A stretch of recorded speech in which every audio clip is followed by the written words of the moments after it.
Bapak Ibu saudara sekalian, seperti minggu lalu serah terima dari Pak Mak kepada Pak Frankie Chong, dan ini hari pertama saudara, Pak Mak tidak lagi menjadi gembala di tempat ini. Perlu saya tegaskan di dalam nama Tuhan Yesus bahwa saya pribadi tidak memiliki konflik dengan Pak Mak. Secara pribadi tidak memiliki konflik. Tetapi perbedaan selalu ada, saudara. Ya, kakak beradik satu kandung saja bisa perbedaan dalam pemahaman Alkitab. Bisa. Dan secara gentle Pak Mak mengundurkan diri. Ya. Dan sebenarnya saya tidak berdiplomasi, saya cukup terkejut.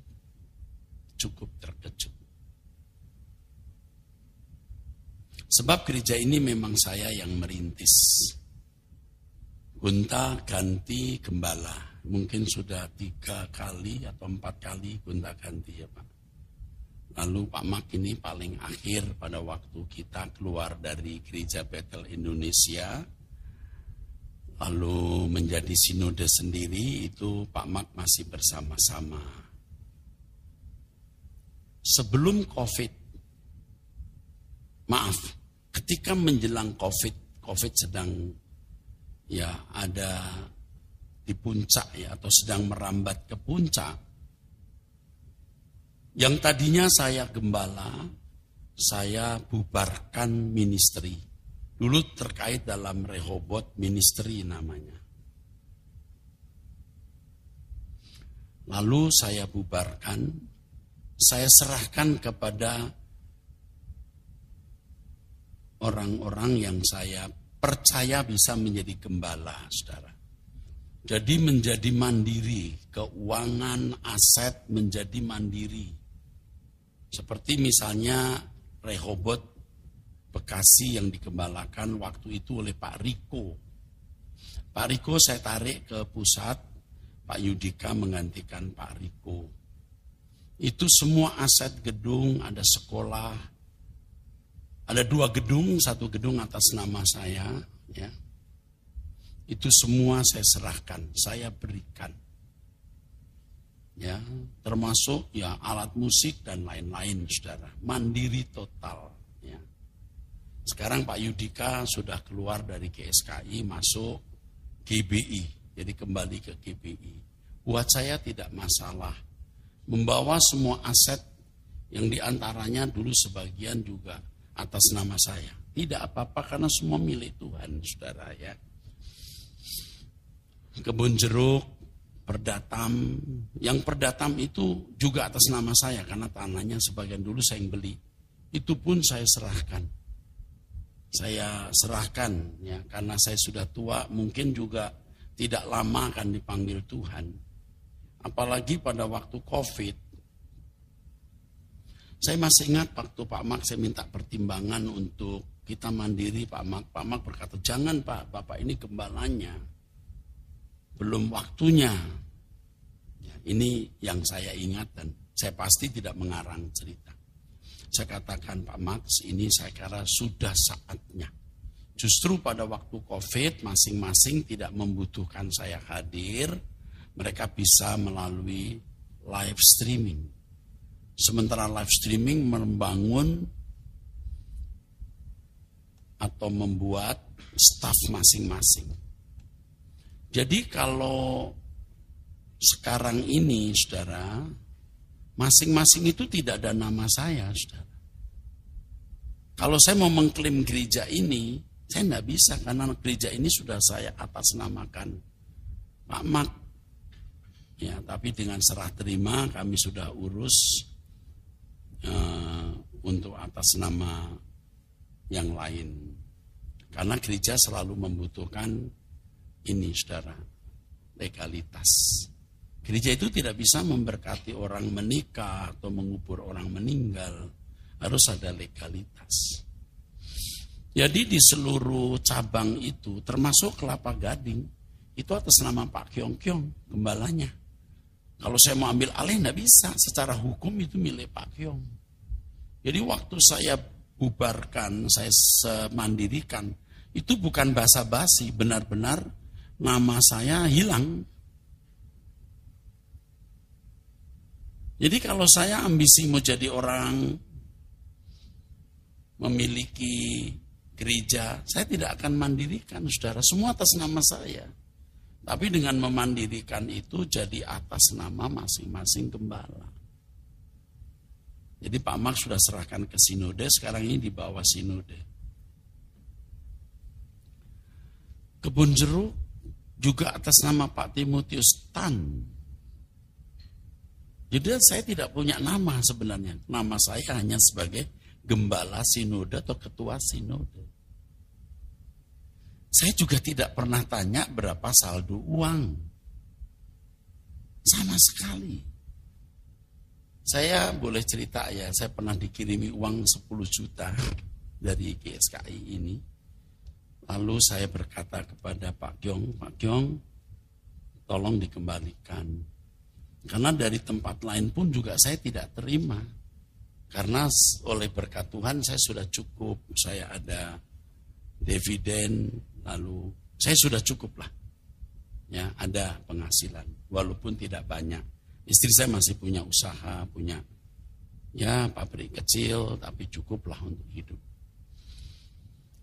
Supaya Bapak Ibu tahu, jangan jadi keruh ya. Tapi saya memang sedih ya, duduk di sini sedih luar biasa. Ya, saya tidak menginginkan ini tentunya sama sekali. Saya sudah tua, saudaraku, ya. Lagi pula kalau waktu itu tidak saya bubarkan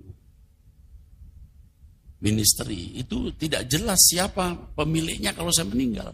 Jadi perang, rebutan. Anak saya pun tidak punya nama loh. Hari ini di GSKI Kelapa Gading, anak saya sekretaris mewakili Pak Kyong. Jadi bukan gembala. Kalau seandainya saya tidak ada meninggal, anak saya tidak mewarisi gereja.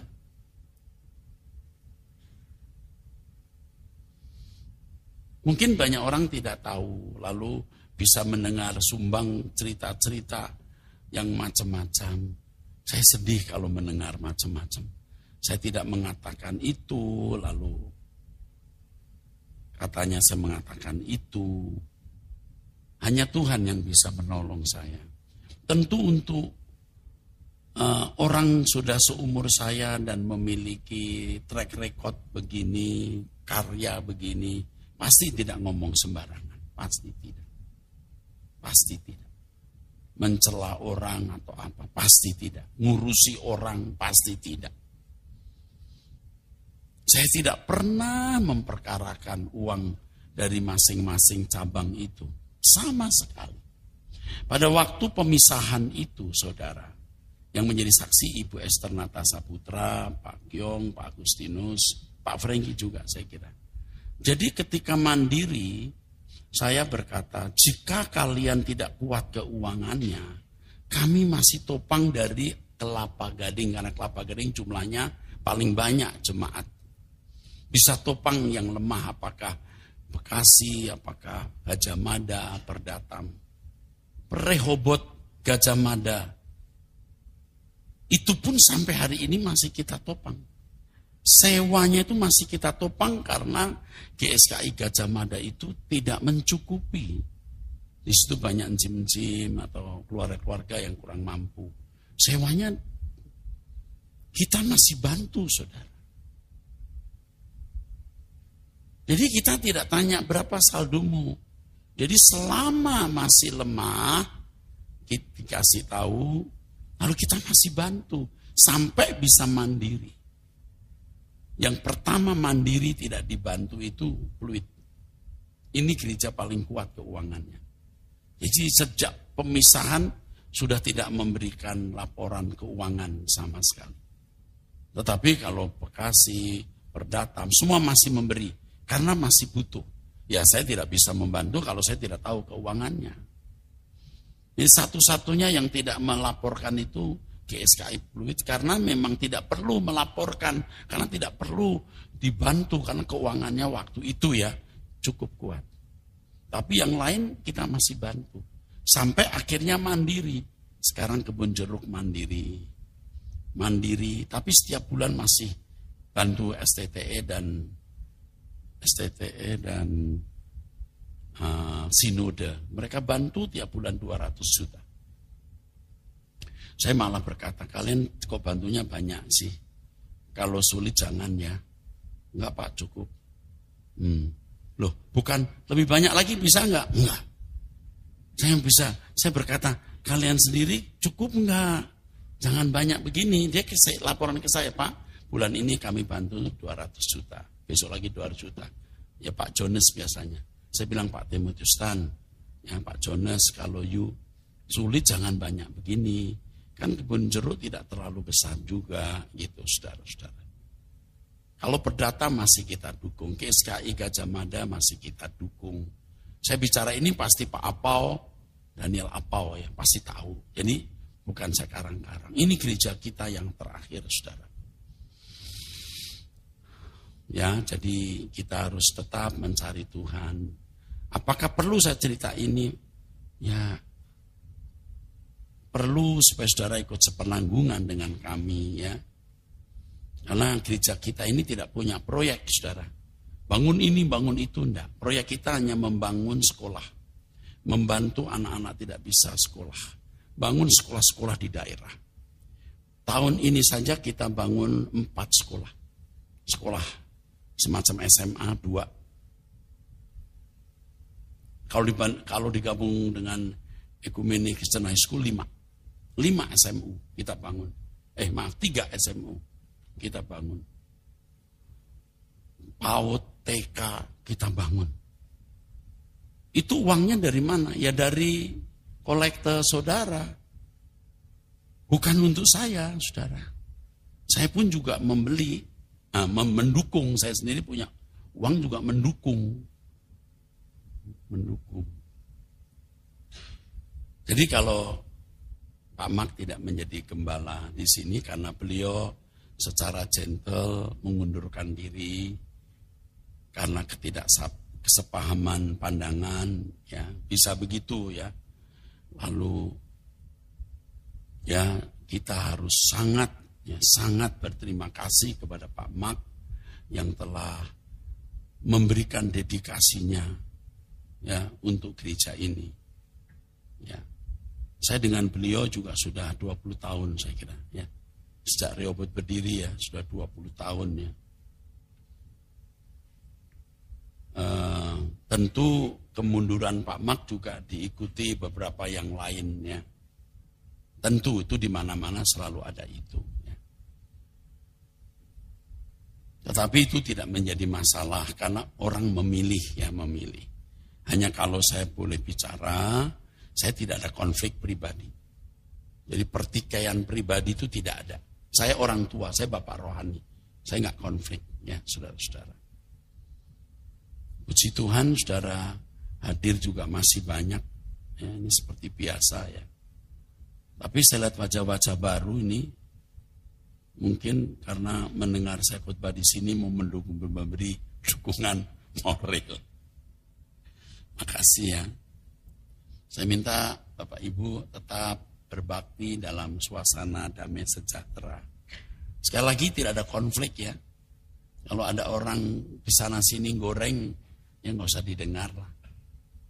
Kalau saya boleh pakai nama Tuhan ya, demi nama Tuhan yang menjadi saksi, saya tidak menciderai siapapun ya. Tapi tentu saya tidak sempurna. Siapa tahu saya ada salah. Tapi kalau sengaja menjelekkan orang apa, enggak ada. Dalam damai sejahtera, ya, dalam damai sejahtera. Saya pernah khotbah di sini dan diviralkan dan itu buruk sekali nama saya yang saya mengatakan ini gereja yang benar itu loh. Gereja paling benar atau benar gitu, diviralkan itu ya. Itu di sini. Ketika saya bicara-bicara dengan teman-teman saya karena Pak Eras ngomong begitu. Saya bilang ini, kalau suatu hari saya tidak ada di Pluit. Pluit tetap dikunjungi orang. Itu serius saya ngomong. Jadi tidak ada kepikiran bahwa saya akan mencelakai atau mencederai gereja ini. Ini gereja juga saya yang merintis kok, bukan orang lain. Ini gereja saya yang merintis, bukan orang lain. Udah 3-4. Ya, 4 ya Pak. Udah 4 gembala gonta-ganti. Saya yang merintis. Begitu Bapak Ibu ya. Saya harus berterima kasih kepada pemain musik. Ini kalau nggak ada pemain musik, kita pakai keyboard 1 keyboard siji. Thank you Pak Hans dan teman-temannya Gilbert. Papi di mana ini? Ini papinya juga termasuk teman saya, saudara. Ya. Thank you. Yifta ya. Ini papinya juga teman saya. Papinya meninggal. Saya menyertai keluarga ini. Betul nggak nak? Saya jadi bapakmu kan, mendampingi ini pendeta, keluarga pendeta.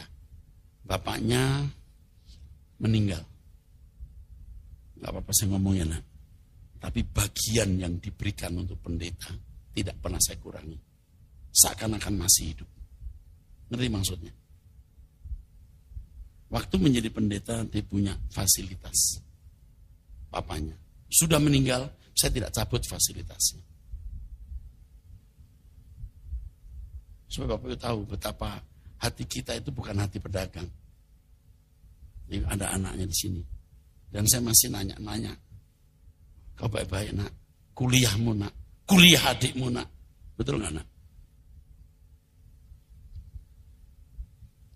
Mestinya nggak perlu cerita. Tapi saudara tahu bahwa gembala senior saudara punya hati seperti ini. Jadi nggak mungkin jahat. Saya kasih tahu lagi ya. Semua pendeta Rehobot yang sudah meninggal. Istrinya tidak pernah tidak mendapat fasilitas. Tetap gaji utuh. Nggak tahu waktu gaji naik, ikut naik nggak, saya belum tahu. Karena saya waktu kenaikan gaji saya nggak ikut mengontrol. Tapi tetap mendapat fasilitas. Kalau anak pendeta, itu wajib gereja memperhatikan kuliahnya dan lain-lain. Itu pun tidak kurang. Walaupun bapaknya sudah tidak ada. Ini sudah khotbah saya sebenarnya. Khotbah dalam bentuk kesaksian hidup. Mana ada gereja seperti itu? Kalau ada ya puji Tuhan. Tapi Rehobot Pak. Bapak meninggal. Semua fasilitas masih diberikan. Jadi tidak mungkinlah kita ini jahat saudaraku. Ketika mandiri semua aset saya berikan. Kok bisa begitu Pak? Nah kita akan pulang ke rumah kekal mencari apa? Apakah benar ada sekum di situ Pak Franky Chong?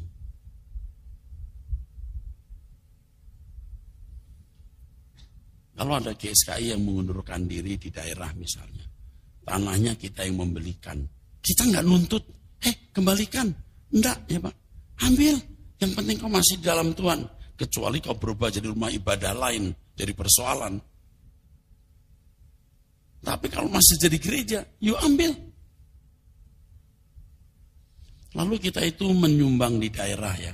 Seperti bangun beberapa sekolah itu Pak ya. Itu yayasannya ada yang bukan nama kita. Jadi kalau satu kali sudah jadi gereja, jadi sekolah, lalu pergi. Kita juga nggak punya nama. Nggak masalah juga.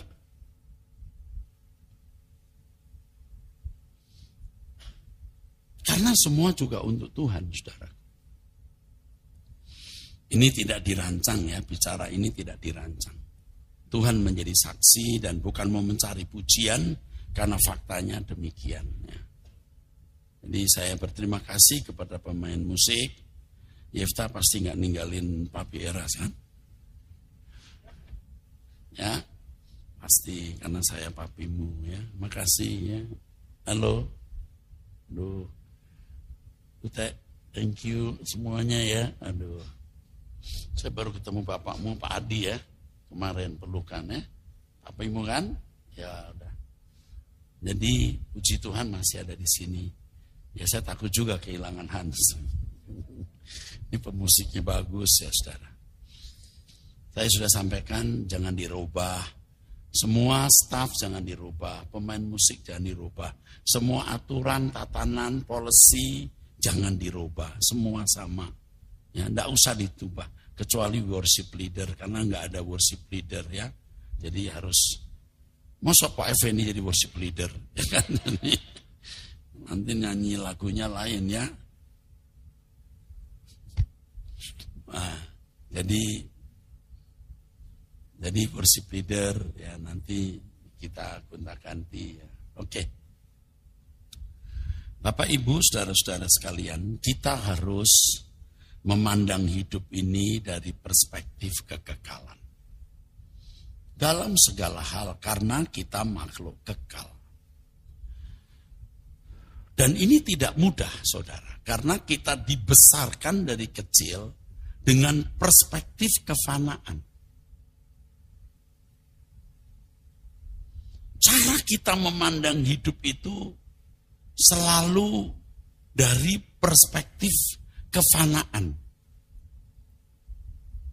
Termasuk saya bertahun-tahun sebelum saya banyak berubah seperti hari ini, biarpun saya ada di dalam pelayanan, saya memandang hidup itu masih dalam perspektif kefanaan. Mungkin sometimes campur antara kefanaan dan kekekalan. Tapi kalau jujur lebih banyak memandang hidup ini dari perspektif kefanaan. Pertimbangan-pertimbangan kita yang dari perspektif yang salah ini, saudara, membuat kita tidak pernah jadi rohani. Dan kalau orang tidak rohani, ya jelas tidak rohaniwan. Kalau tidak rohaniwan, ya jelas duniawan. Duniawan sama dengan duniawi. Padahal, saudara, kalau kita masih memiliki pikiran duniawi, kita tidak akan layak masuk kerajaan surga, saudara. Kita tidak bisa berubah sekejap dari kambing jadi domba. Kalau memang kodratnya kambing, sifatnya kambing, mati juga sifatnya kambing. Kalau kodrat sifatnya domba, mati kodrat sifatnya domba. Waktu kita menghadap tata pengadilan Tuhan, sifat kodrat yang kita bawa sejak kita hidup di bumi ini, kita bawa. Karenanya transformasi atau perubahan harus terjadi sejak kita hidup di bumi. Metamorfosta. Roma 12 ayat yang kedua. Harus terjadi di bumi. Dan di dalam proses perubahan ini harus ada mentor dan tempat mentoring.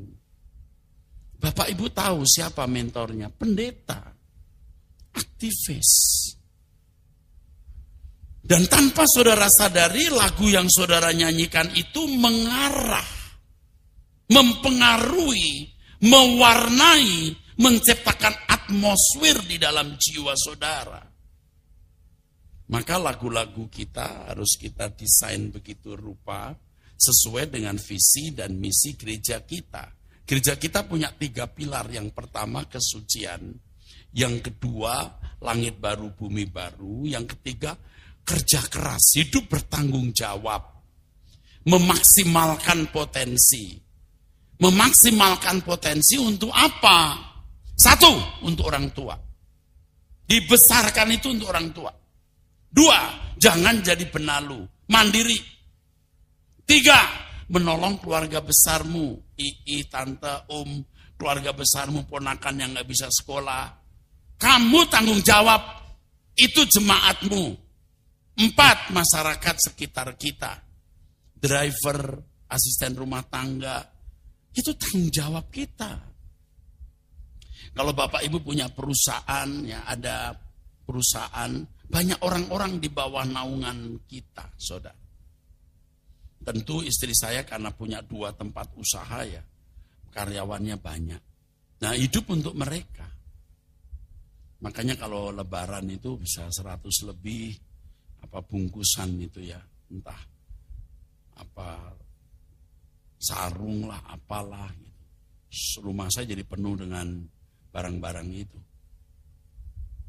Ini untuk mereka. Yang kelima, gereja. Kok gereja paling akhir, Pak? Ya ini sebenarnya bukan prioritas, saudaraku. Tetapi yang paling dekat kan orang tua. Lalu hidupmu sendiri, lalu orang dekatmu. Lalu tiap hari kau bergaul dengan siapa? Tiap minggu, seminggu sekali ke gereja. Gereja juga harus mendapat perhatian, saudara. Tapi gereja tidak usah minta-minta sampai ngemis-ngemis. Lah kalau ini milik Tuhan, kan Tuhan cukupi, saudara. Nggak mungkin gereja bangkrut tuh nggak mungkin. Dan yang saya tahu dari muda, ini catat baik-baik kepada pengurus. Gereja yang ngomongnya uang tidak mungkin membuat jemaat rohani. Taruhan. Kalau pakai bahasa Jakarta, taruh nama gua loh. Kalau gereja ngomongnya duit, tidak mungkin jadi rohani jemaat. Gereja nggak ngomongin duit aja jemaat nggak rohani-rohani. Loh iya. Dikit-dikit persembahan, dikit perpuluhan. Kalau Januari jangan lupa semua buah sulung diberikan. Padahal buah sulung itu maksudnya dari sekian banyak hasil dalam pada waktu panen yang pertama. Satu yang terbaik diambil. Dalam satu basket apa ya basket. Keranjang. Nah ini diberikan. Ini buah sulung. Bukan seluruh gaji bulan Januari diberikan. Karena bulan Januari nggak diberikan, oke, saudara masih diberi kelonggaran bulan Februari. Loh ini benar yang saya ngomong. Maaf, bukan mencela gereja manapun. Kalau ada yang begitu, ya tercela itu. Nada, begitu nada. Lalu kalau ada orang baru kerja, gaji pertama buah sulung diberikan. Loh, nanti untuk ongkosnya minta mama lagi. Ya kalau beri perpuluhan, bolehlah. Buah sulungnya mesti ke orang tua. Mama, saya gaji ini mama. Gaji pertama 4,5 juta. Ini buah sulung saya untuk mama. Tapi ongkos nanti minta ya mama. Ah itu boleh.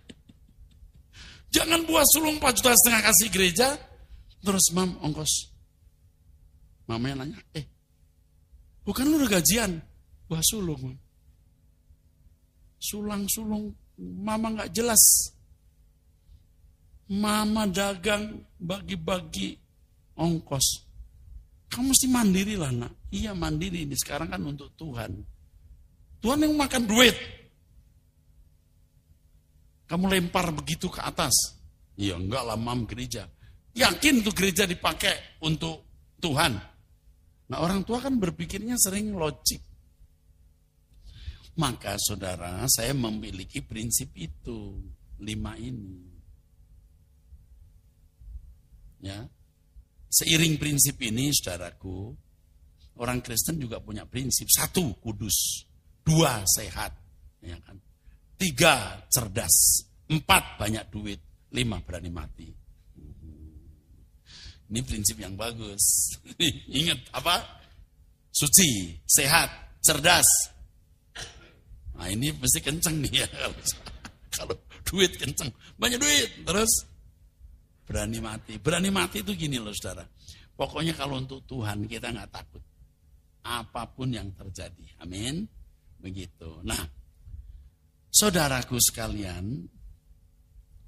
Jadi saudaraku sekalian. Jangan bicara uang sampai saudara tidak rohani. Gereja pasti diberkati oleh Tuhan. Pasti dicukupi. Ini bukan asal ngomong. Udah 40 tahun lebih melayani ya. Jadi sudah punya perjalanan panjang yang tidak bisa ditulis dalam satu buku atau diucapkan dalam satu kalimat saudara. Ya, banyak tapi tidak perlu ceritakan semua. Intinya begini, Tuhan pasti memberkati gereja. Tapi gereja harus menjadi tempat mentoring. Tempat mentoring jemaat. Supaya jemaat memiliki arah tujuan hidup yang jelas. Muara kita itu hanya kuburan, saudara, untuk fisik. Untuk roh kekal kita itu di dalam kekekalan. Kemuliaan kekal atau kehinaan kekal. Ya kalau kita baca ayatnya tentu banyak, tapi saudara tahulah summary-nya. Hanya gereja yang bicara ini, saudara.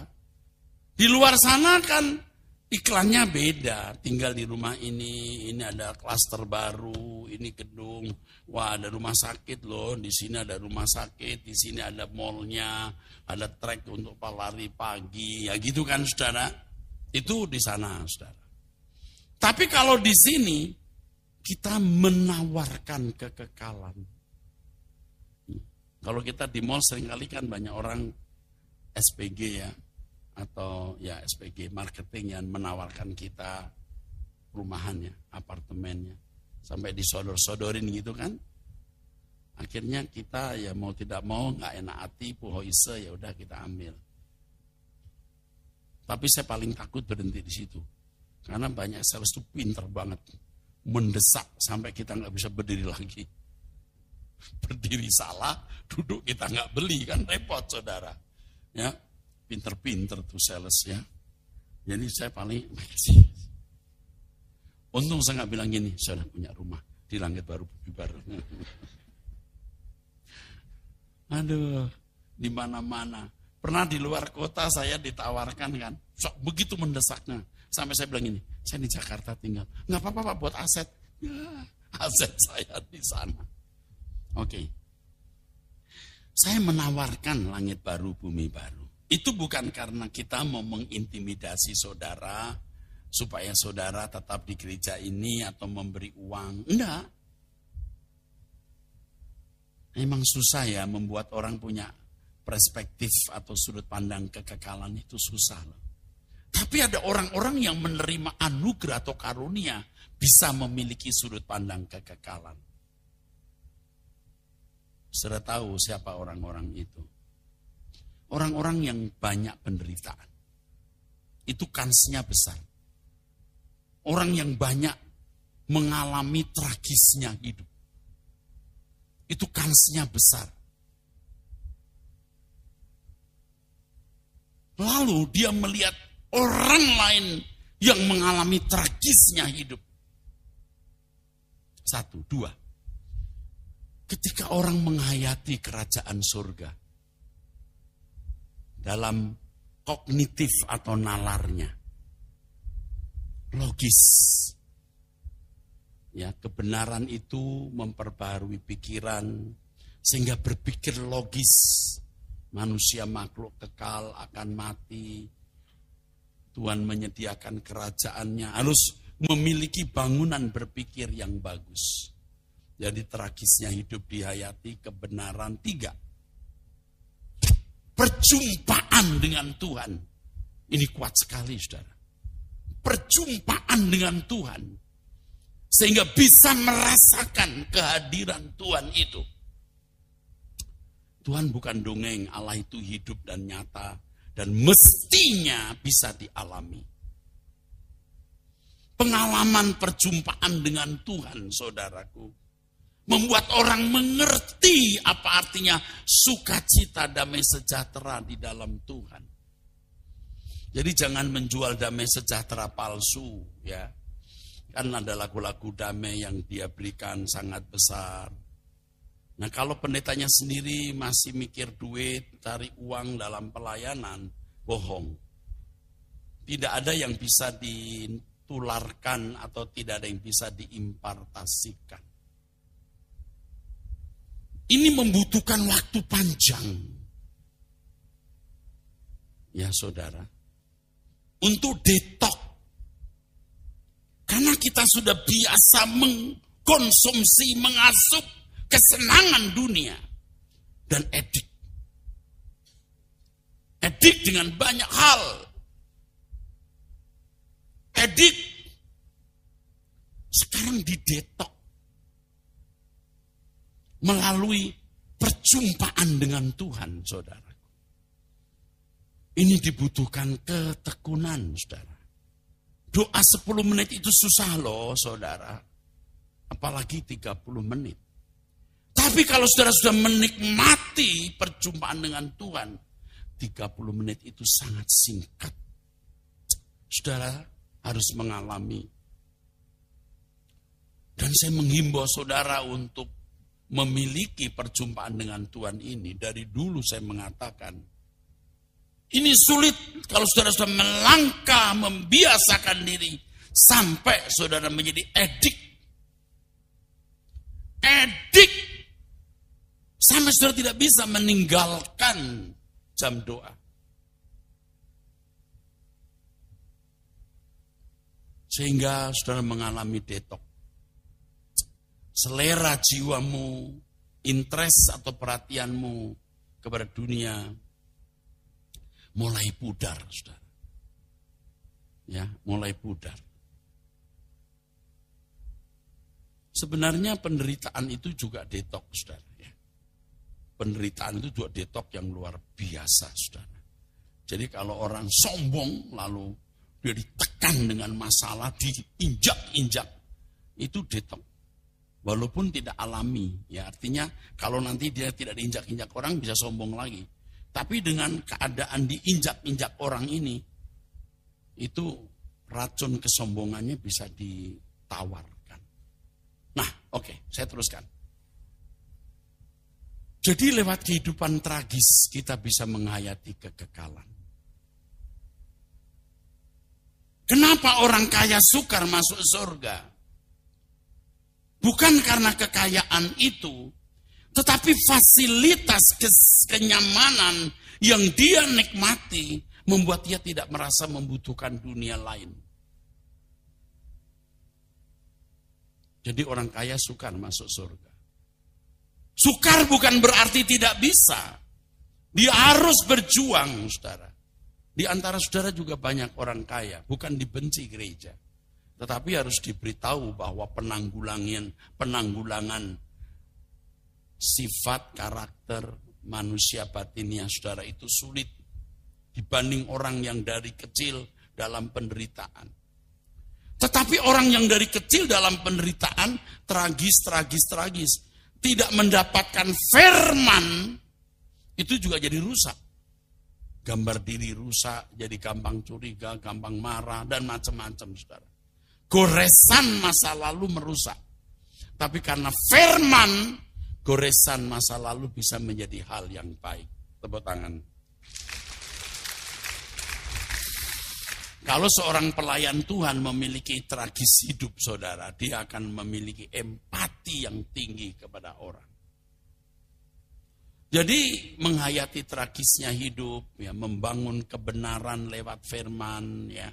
Lalu pertemuan dengan Tuhan. Yang ini terus terang paling sulit, saudaraku. Paling sulit. Anda mendengar khutbah, sekarang di mobil bisa. Tapi kalau perjumpaan dengan Allah itu perlu waktu khusus. Dan orang harus serius, saudara. Seperti orang olahraga, itu harus betul-betul sediakan waktu. Harus, kalau biasa olahraga, tidak olahraga, nagih tubuh kita. Jangan tidak olahraga orang tanya, udah olahraga belum? Sudah. Loh, saya nggak lihat. Udah olahraga di dalam hati. Nggak bisa, olahraga harus fisik. Nah, kembali soal perjumpaan dengan Tuhan. Orang yang menghayati kehadiran Tuhan, saudara, itu akan menghayati kekekalan lebih. Dan mestinya seorang hamba Tuhan itu bisa menghayati tragisnya terpisah dari Allah. Dan tragisnya terpisah dari Allah itu bisa dirasakan sejak di bumi sekian persen. Kapan? Ketika kita berbuat dosa. Ketika kita berbuat dosa dan kita biasa hidup benar atau dalam persekutuan dengan Tuhan, kegelisahan, kegusaran hati saudara tidak bisa dikatakan. Sampai kita minta ampun pun, pasti Tuhan mengampuni. Kita belum bisa mengampuni diri kita sendiri. Kecuali orang yang biasa berbuat dosa. Orang yang biasa berbuat dosa memang dalam keadaan terpisah dari Allah. Tapi kalau orang biasa bersekutu dengan Tuhan lewat doa tadi, ya, lewat doa tadi merasakan kehadiran Tuhan, saudaraku. Yang ini tidak bisa diceritakan karena ini confidential, strictly confidential sekali, saudara. Tapi itu pengalaman yang Bapak Ibu mesti alami.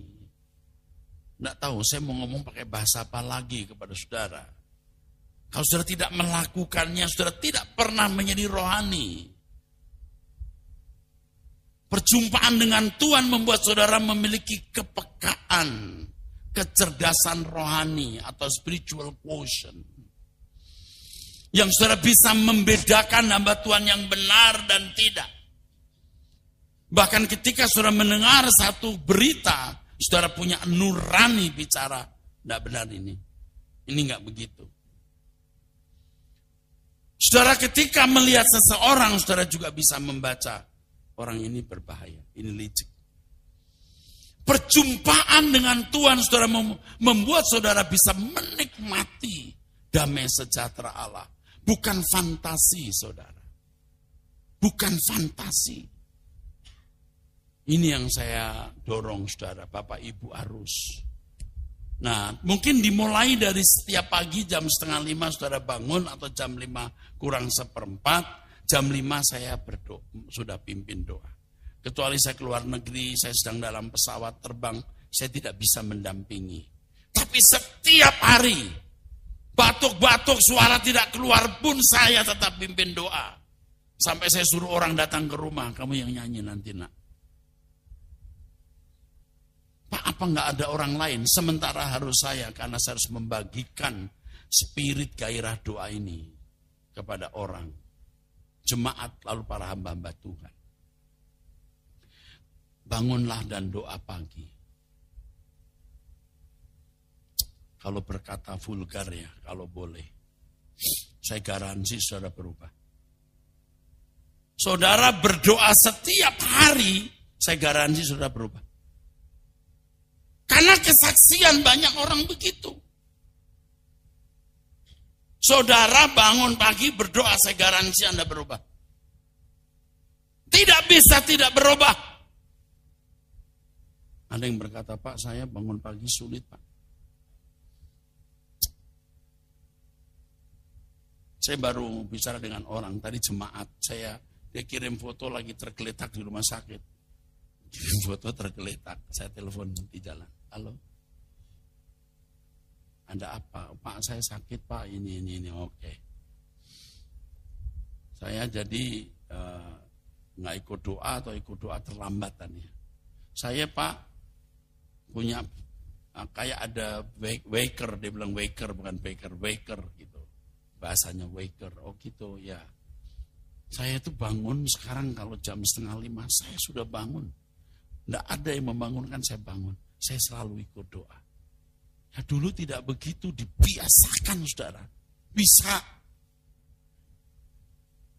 Kalau saudara tidak melakukannya, sulit saudara berubah. Seperti dokter memberikan nasihat, jangan makan ini, jangan makan itu, ya biasakan. Misalnya olahraga, jalan kaki pagi 30 menit. Saudara nggak nurut gitu. Karena nggak sembuh-sembuh. Cuman kalau fisik kan dirasakan sekarang, saudara. Tapi kalau kekekalan kan kita belum pernah di sana. Jadi bisa tidak yakin. Sama seperti anak-anak kalau dinasehati begini. Nah, belajar rajin. Nah, jangan begini, jangan begitu. Anak-anak suka marah. Mama cerewet kayak nenek lampir. Bisa nggak sih mulut mama ditutup? Kesel kita dengarnya. Capek. Nah, kamu belum pernah tua seperti mama. Belum pernah kan anak nangis, beli susu enggak punya, dikejar-kejar debt collector, diusir sama pemilik rumah. Kamu kan enggak pernah dihina orang. Makanya mama enggak ingin kamu miskin. Dia enggak pernah jadi miskin. Jadi sembarangan hidup. Nah, pertanyaan kepada saudara, pernah masuk neraka? Belum pernah. Emang Pak Eras pernah masuk? Belum. Kok yakin banget? Saya yakin kepada Dia yang punya langit dan bumi, yang menjelaskan surga neraka, dan saya percaya kepadanya. Kok bisa percaya? Saudara tidur, saya masih bangun berdoa. Saudara belum bangun, saya sudah bangun. Bukan sok, bukan tebar pesona. Saya doa tiap hari. Istri saya saksinya. Kadang-kadang dia lihat saya berlutut, dia sudah tidur. Dia bangun, saya sudah doa. Dia tanya, kapan kamu tidur sih, Pak? Tidurlah, Mam. Jadi begitu saya doa, selesai saya tidur, kamu udah tidur. Kamu masih tidur, saya bangun. Nah, dia biasa ikut bangun pagi, doa. Jadi kok Peres begitu yakin? Saya juga tidak bisa menjelaskan kenapa saya begitu yakin. Aku mengenal dan mengalami dia. Kira-kira kalau saya mata duitan, saya minta gaji. Saya khotbah 5 kali.